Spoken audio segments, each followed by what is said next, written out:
हरिपुर नामक शहर में पप्पू का ढाबा नाम का एक मशहूर ढाबा था। ये ढाबा इतना मशहूर था कि आसपास के सभी लोग खाना खाने के लिए आते थे। उस ढाबे का खाना जो एक बार खा लेता तो उसका स्वाद भूल नहीं पाता। अगर कोई भी उस गांव में किसी भी काम से आता तो उस ढाबे का खाना खाए बगैर नहीं जाता। जितना ही वो ढाबा दिन पर दिन मशहूर होता जा रहा था, उतना ही उस ढाबे के मालिक का भी घमंड बढ़ता जा रहा था। अगर ढाबे का खाना बच जाता तो उसे उस खाने को फेंकना मंजूर था, लेकिन किसी जानवर या भूखे भिखारी को मुफ्त में देना मंजूर नहीं था। एक दिन की बात है, एक भिखारी उस ढाबे के पास से जा रहा था। वो काफी भूखा था। उसने बहुत दिनों से कुछ नहीं खाया था, तो वो ढाबे के मालिक के पास गया। मालिक, कुछ खाने को दे दो, बहुत भूख लगी है, बहुत भूख लगी है बाबूजी, कुछ खाने को दे दो। अरे जा जा, आगे जा, कुछ नहीं मिलेगा। कुछ दे दो खाने को, बहुत दिनों से कुछ खाया नहीं है, बहुत भूख लगी है बाबूजी। सुबह सुबह पता नहीं कहां कहां से आ जाते हैं मुंह उठा के, सारा दिन खराब कर दिया। रामू, ओ रामू, इसे बाहर तो निकाल। रामू भिखारी को ढाबे से धक्के मार मार कर निकाल देता है, पर मालिक को भिखारी के ऊपर जरा भी दया नहीं आती और भिखारी भूख के मारे बेहोश हो जाता है। मालिक, ये तो बेहोश हो गया था, तो मैं क्या करूं? इसे तू दुकान के सामने से हटा, ग्राहक के आने का टाइम हो रहा है। जी मालिक। मालिक, मालिक, लगता है ये मर गया। अरे ये क्या बोल रहा है? मालिक, मैं सही बोल रहा हूँ। तुम एक काम करो, इसे जो ढाबे के पीछे कुआं है उसमें फेंक दो और किसी को कुछ पता भी नहीं चलेगा। जी मालिक।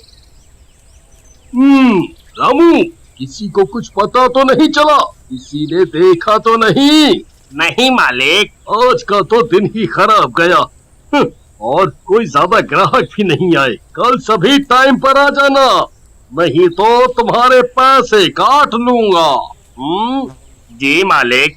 मालिक अपने सभी नौकरों को छुट्टी देकर वो भी अपने घर चला जाता है। मालिक को रास्ते में ऐसा लगता है जैसे कोई उसके पीछे पीछे चल रहा है। तभी मालिक रुक जाता है और पीछे देखने लगता है, पर वहाँ कोई नहीं होता। अरे मेरा वहम होगा। और वो चलने लगता है। तभी उसे अचानक कोई जोर से थप्पड़ मारता है। वो अपने चारों ओर देखता है, पर कोई नहीं था। वो जल्दी जल्दी चलने लगता है और अपने घर पहुँच जाता है। अरे भाग्यवान, जल्दी से खाना लगा दो, बड़े जोरों की भूख लगी है। जी अभी लाई। जैसे ही पत्नी खाना लेकर आती है, तभी भिखारी भूत उसकी पत्नी को जोर से धक्का देता है, जिसके कारण पत्नी के हाथ से सारा खाना गिर जाता है। अरे भाग्यवान, ये क्या किया? सारा खाना गिरा दिया। जी पता नहीं कैसे गिर गया, मुझे ऐसा लगा जैसे किसी ने मुझे धक्का दिया हो। आज का तो सारा दिन ही खराब गया। अगली सुबह मालिक अपने ढाबे पर काउंटर पर बैठा होता है। तभी एक ग्राहक आता है और कुर्सी पर बैठ जाता है और खाने का ऑर्डर देता है। रामू, जल्दी से खाना लेकर आओ। ये कैसा खाना है, इतना तीखा? क्या हुआ, खाना अच्छा नहीं है? ये कैसा खाना है? रामू, ओ रामू, आज तुमने ये कैसा खाना बनाया है? मालिक, पता नहीं कैसे हो गया, खाना तो अच्छा ही बनाया था। आज भी मालिक की कोई कमाई नहीं हुई थी और सारा खाना ऐसे ही वेस्ट हो जाता है। ये देखकर भिखारी बहुत खुश होता है। अगले दिन मालिक अपने नौकर से कहता है, आज ऐसा खाना बनाना कि लोग उंगलियां चाटते रह जाएं। और सभी नौकर और रामू खाना बनाने में लग गए। खाना बनकर तैयार हो जाता है। खाने की खुशबू तो अच्छी आ रही है। तभी ढाबे पर एक ग्राहक आता है। रामू, जल्दी से खाना लो भाई। वाह वाह वाह वाह, खाने की खुशबू तो अच्छी आ रही है। ग्राहक जैसे ही खाना खाने के लिए बैठता है, तभी उसकी थाली से अचानक रोटी गायब हो जाती है। अरे रोटी कहाँ गई? अभी तो थी। वो डर जाता है। वो रामू का आवाज लगाता है। रामू, रामू। जी साहब, क्या हो गया साहब? अरे रामू, मेरी रोटी गायब हो गई। अरे ऐसे कैसे हो सकता है साहब, आपका वहम होगा। ये सारा करा धरा भूतिया भिखारी का था। वही सब ग्राहकों को परेशान और डरा रहा था। ग्राहक डर के मारे भाग जाता है। ढाबे के मालिक को समझ नहीं आ रहा था कि आखिर चक्कर क्या है। ऐसा रोज का काम हो गया और दिन पर दिन ढाबे के मालिक की कमाई कम होने लगी। एक दिन की बात है, शहर से कुछ लोग गांव की तरफ जा रहे थे। उन्हें पप्पू का ढाबा दिखाई दिया। उन्होंने उस ढाबे का नाम काफी सुन रखा था, तो वो ढाबे पर खाना खाने के लिए रुक गए और वो खाने का ऑर्डर करते हैं। रामू खाना लेकर आता है तो वो खाना खाने बैठते हैं तो उनकी शाही पनीर की सब्जी चिकन की सब्जी में बदल जाती है, जिसे देख वो घबरा जाता है। वो जैसे ही पीने के लिए पानी का ग्लास उठाते हैं तो भूतिया भिखारी सारा पानी उनके सिर पर डाल देता है और वो जोर जोर से चिल्लाने लगता है, भूत भूत भूत, अरे इस ढाबे पर तो भूत है। और वो वहाँ से भाग जाता है। देखते ही देखते ढाबे पर रोज अजीबोगरीब घटनाएं होने लगी। लोग उस ढाबे को अब भूतिया ढाबे के नाम से जानने लगे। एक दिन रात को ढाबे का मालिक जब ढाबे के गल्ले से पैसे निकालने के लिए गल्ला खोलता है तो वो देखता है कि इसमें तो एक भी पैसा नहीं है और पैसे की जगह मालिक को उस भिखारी का सर दिखाई देता है। भूत भूत, अरे ये तो वही भिखारी का सर है जिसे मैंने कुएं में फेंकवा दिया था। फिर ये इधर आया तो आया कैसे? मालिक की आवाज सुनकर ढाबे के सारे लोग मालिक के पास एकत्रित हो जाते हैं। क्या हुआ भाई साहब, आप इतना घबराए हुए क्यों हैं?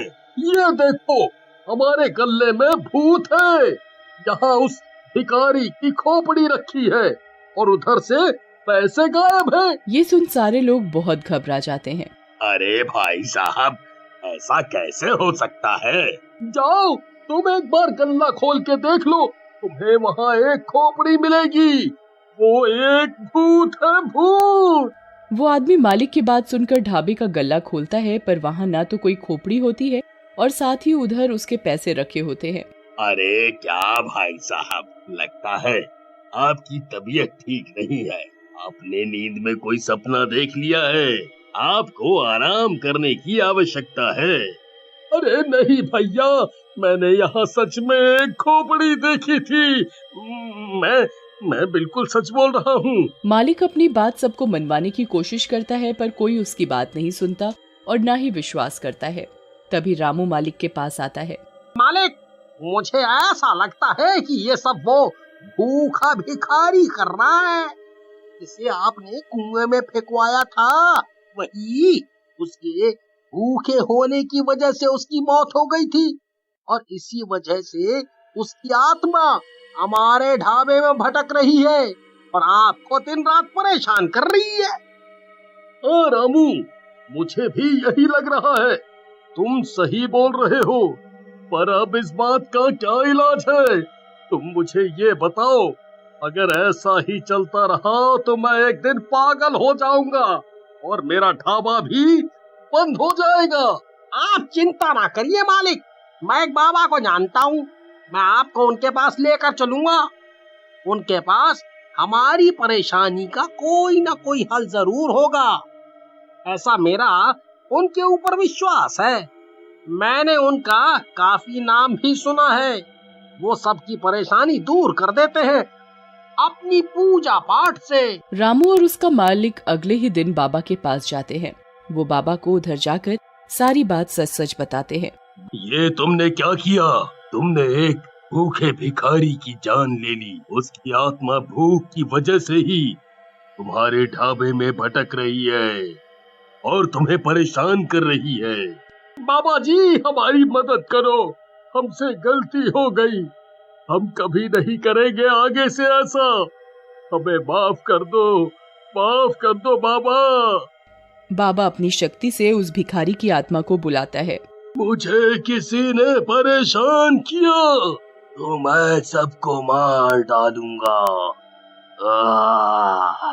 मुझे माफ कर दो, मुझे माफ कर दो, मुझसे गलती हो गई। मैं आगे से कभी किसी भी भिखारी को भूखा नहीं जाने दूंगा, नहीं जाने दूंगा। मुझे माफ कर दो। बाबा अपने लोटे से गंगा जल छिड़ककर उस भिखारी को मुक्त कर देते हैं और मालिक से हमेशा गरीबों को खाना खिलाने को बोलते हैं।